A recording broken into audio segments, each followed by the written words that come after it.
Yes ma'am. Excretion क्या होता है?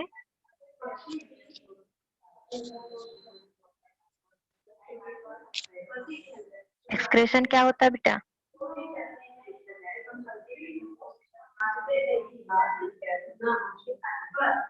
बॉडी से हार्मफुल सब्सटेंसेस को बाहर निकालना। बॉडी से हार्मफुल सब्सटेंसेस को बाहर निकालना एक्सक्रेशन कहलाता है। मूवमेंट क्या होता है? एक जगह से दूसरी जगह चलना। गुड, एक जगह से दूसरी जगह पे मूव करना मूवमेंट कहलाता है।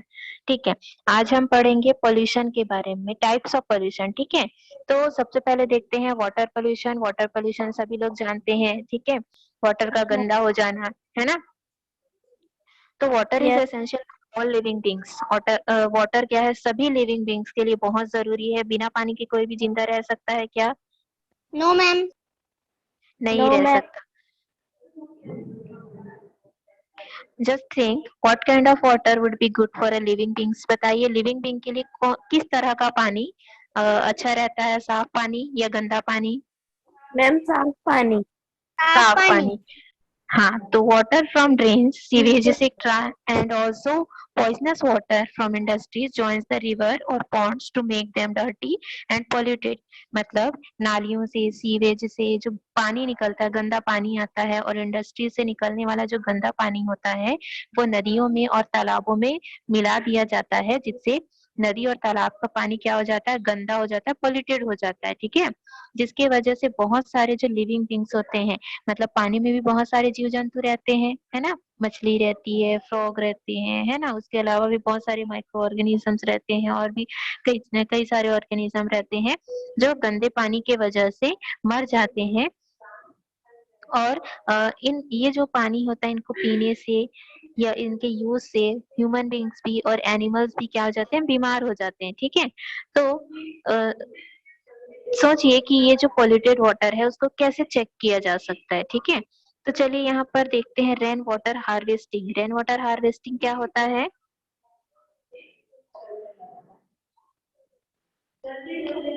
बारिश का जो पानी होता है उसको कलेक्ट करके रखना। इसको कलेक्ट कैसे करेंगे, है ना। One way of increasing the availability of water is to collect rain water and store it for later use. मतलब वाटर के जो अवेलेबिलिटी है उसको बढ़ाने के लिए उसको क्या किया जाता है? बारिश का जो पानी होता है उसको कलेक्ट करके रखा जाता है, स्टोर करके रखा जाता है बाद में यूज करने के लिए। ठीक है, और collecting the rain water in this way is called rain water harvesting. इस तरह से बारिश के पानी को कलेक्ट करना क्या कहलाता है? रेन वाटर हार्वेस्टिंग कहलाता है। इसके लिए एक स्पेशल टेक्निक होती है।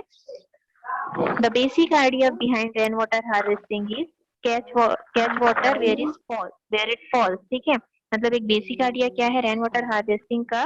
कैच वाटर, पानी को कैच करिए, ठीक है, और जहां से ये पानी गिर रहा है वहां से इसको कलेक्ट कीजिए, है ना। जैसे कि देखिए, techniques of rain water harvesting में क्या कहते हैं? बेटा माइक म्यूट कीजिए।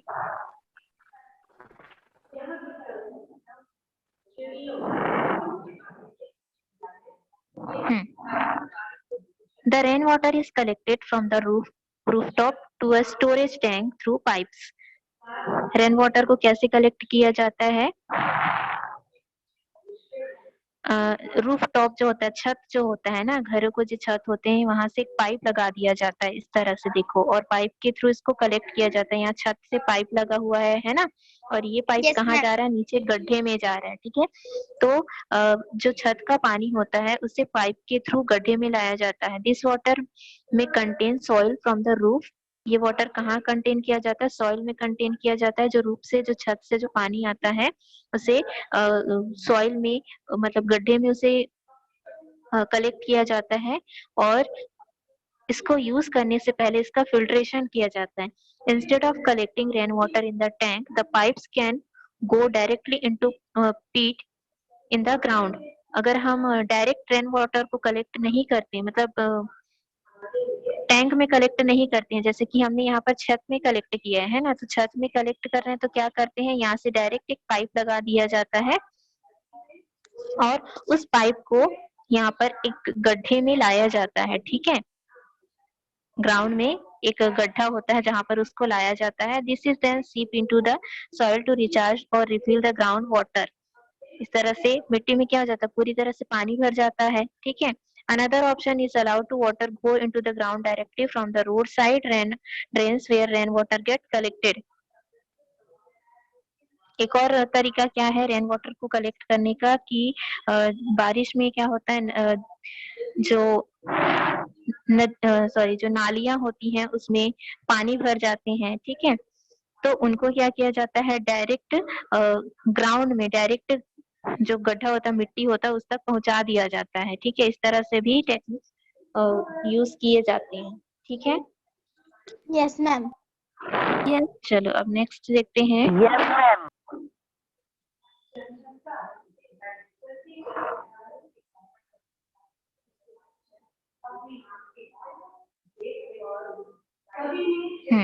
Next is soil pollution. Soil pollution क्या होता है, मिट्टी का प्रदूषित होना, है ना। सॉइल कैसे पोल्यूट होता है, जैसे जैसे पॉपुलेशन बढ़ते जा रही है, जैसे जैसे जनसंख्या बढ़ते जा रहा है, वैसे वैसे फूड का जो डिमांड है वो भी बढ़ते जा रहा है ना। भोजन की डिमांड दिन ब दिन बढ़ते जा रही है, और इस डिमांड की वजह से फूड प्रोडक्शन को बढ़ाने के लिए, मतलब पैदावार को और बढ़ाने के लिए, भोजन की पैदावार या सब्जियों की पैदावार को और बढ़ाने के लिए बहुत सारे फर्टिलाइजर, इंसेक्टिसाइड मतलब खाद का, और इंसेक्टिसाइड कीड़े मारने वाली दवाओं का यूज किया जाता है प्रोडक्शन को बढ़ाने के लिए। Of this there are certain minerals which when present in excess pollute the soil and reduce its fertility। इसके बाद क्या करते हैं, कुछ जो मिनरल्स मिट्टी में भी प्रेजेंट होते हैं, है ना, जो जब सॉइल को, फिर सॉइल और ये मिनरल्स क्या होते हैं, मिनरल्स जो होते हैं खत्म हो जाते हैं, सॉइल की जो फर्टिलिटी होती है, उपजाऊ क्षमता जो होती है, उसको कम कर देते हैं। ये जो भी फर्टिलाइजर या इंसेक्टिसाइड का यूज किया जाता है वो सॉइल की फर्टिलिटी, उपजाऊ क्षमता को कम कर देते हैं, ठीक है। इसीलिए क्या एडवाइस दिया जाता है कि हमेशा नेचुरल मैन्यूर का, मतलब प्राकृतिक खाद का, जैसे कि काऊ डंग, गोबर खाद हो गया, इन सब से सॉइल की या लैंड की फर्टिलिटी को बढ़ाने के लिए काऊ डंग का यूज करना चाहिए, है ना। गोबर खाद सबसे अच्छा होता है, इसीलिए यही एडवाइस दिया जाता है कि नेचुरल मैन्यूर का ज्यादा से ज्यादा यूज किया जाना चाहिए, ठीक है। Yes ma'am. Yes ma'am. Next is sound pollution. Sound pollution मतलब ध्वनि प्रदूषण, ठीक है। Now we shall talk about a different type of pollution. Those of you have live in cities would have seen that vehicle start playing on the roads early in the morning। जो city में रहते हैं वो देखते होंगे कि सुबह सुबह से ही गाड़ियां चलना शुरू हो जाती हैं, ठीक है। और गाड़ियों के इंजन से, उनके हॉर्न से, व्हीकल्स के जो इंजन होते हैं उनके जो हॉर्न्स होते हैं, वहां से बहुत सारे साउंड निकलते हैं, है ना। गाड़ी चालू होती है तो साउंड आती है, और हॉर्न बजाते हैं तो साउंड आती है, ठीक है। If we were continuously expose to high pitch sound, अगर हम लगातार बहुत तेज आवाज को सुनते रहते हैं तो हमारे सुनने की जो क्षमता होती है वो कम होती जाती है, और हम बाद में बहरे भी हो सकते हैं, ठीक है। साउंड पोल्यूशन इसके अलावा हमारे हेल्थ को भी अफेक्ट करता है। We become more irritable. Sound बहुत तेज आवाज की वजह से हम कैसे हो सकते हैं, इरिटेबल मतलब चिड़चिड़े हो सकते हैं, और जो हमारे हेडेक का कारण भी बन सकता है, और हमारी बीमारियों का कारण भी बन सकता है,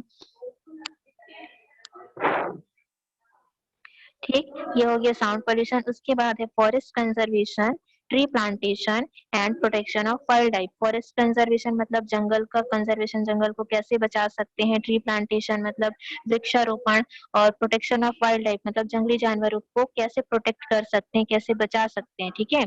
तो human being are constantly trying to raise the standard of living. जैसे कि आप लोग जानते ही हैं कि ह्यूमन बीइंग जो है, इंसान जो है आजकल और ज्यादा स्टैंडर्ड लाइफ जीने की कोशिश कर रहा है ना, और ज्यादा लेविश लाइफ जीने की कोशिश कर रहा है, जिसकी वजह से वो बहुत सारे और मेहनत करता है और काम करता है। To lead a comfortable life we are destroying the environment and directly और indirectly harming the forest and wildlife. और हम इसके लिए क्या करते हैं, जो इंसान होता है वो अपनी स्टैंडर्ड लाइफ को और अच्छा बनाने के लिए, कंफर्टेबल बनाने के लिए दिन ब दिन जो एनवायरनमेंट है उसको डिस्ट्रॉय करते जा रहा है, पेड़ काटते जा रहे हैं, है ना, जंगलों को काटते जा रहे हैं। इस तरह से डायरेक्टली और इनडायरेक्टली दोनों तरह से वो फॉरेस्ट को और वाइल्ड लाइफ दोनों को नुकसान पहुंचा रहे हैं और एनवायरनमेंट को नष्ट करते जा रहे हैं।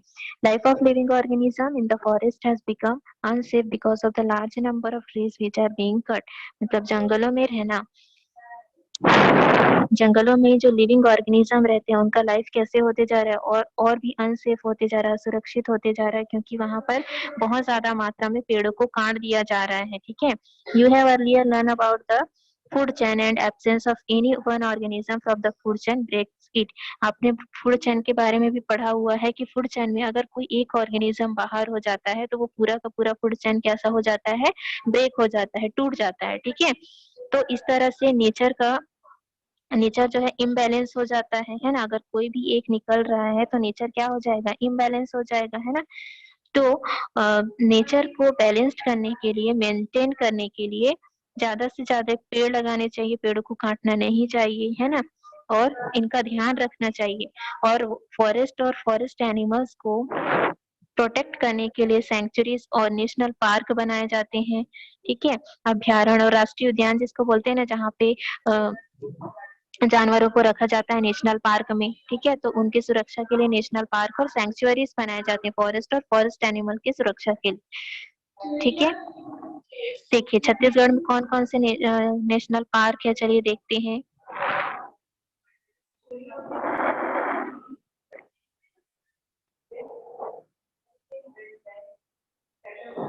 छत्तीसगढ़ में कौन कौन से नेशनल पार्क है in our Chhattisgarh.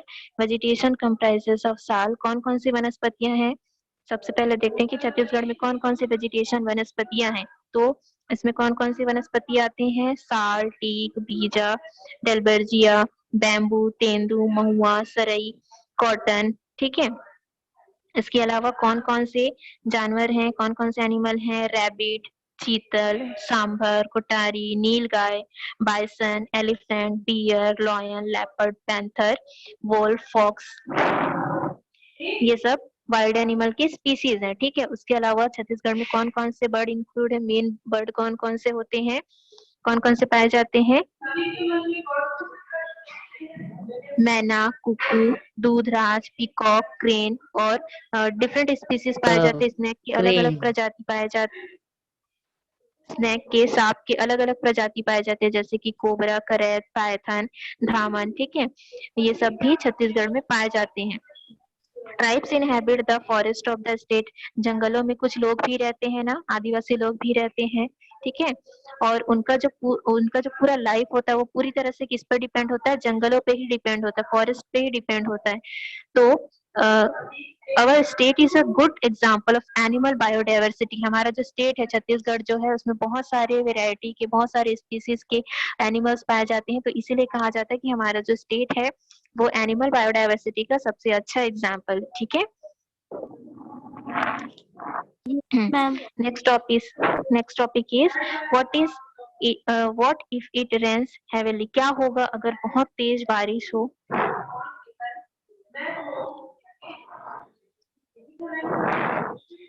The time duration and the amount of rainfall varies from place to place.